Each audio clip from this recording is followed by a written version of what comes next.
বিয়ের পূর্বে কোনো মেয়ের গায়ে হাত দিবি না ভাই আমার, খবরদার। বিয়ের পূর্বে কোনো মেয়ের সাথে কথা বলবি না, খবরদার। তোর যোগ্যতা নেই ওর সাথে কথা বলার। তুই কে রে?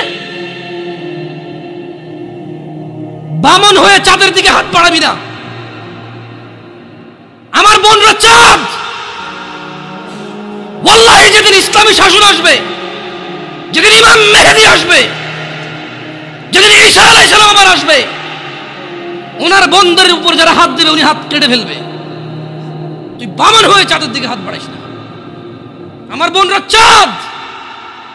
ইসলাম মেয়েদেরকে চাঁদ বলেছে আর তোকে বামন বলেছে। বেটা তুই বেটা ছেঁড়া খাতা শুয়ে লাখ টাকার স্বপ্ন দেখিস, বিয়ের আগে মেয়ের গায়ে হাত দিস?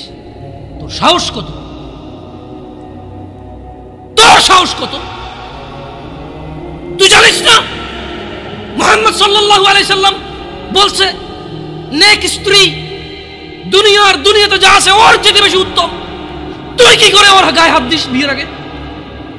তোর সেই যোগ্যতা আছে বল?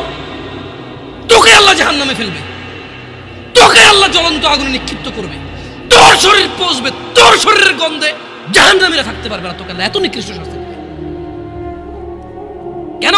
কারণ তুই এত বড় জঘন্য কাজে লিপ্ত হয়েছিস।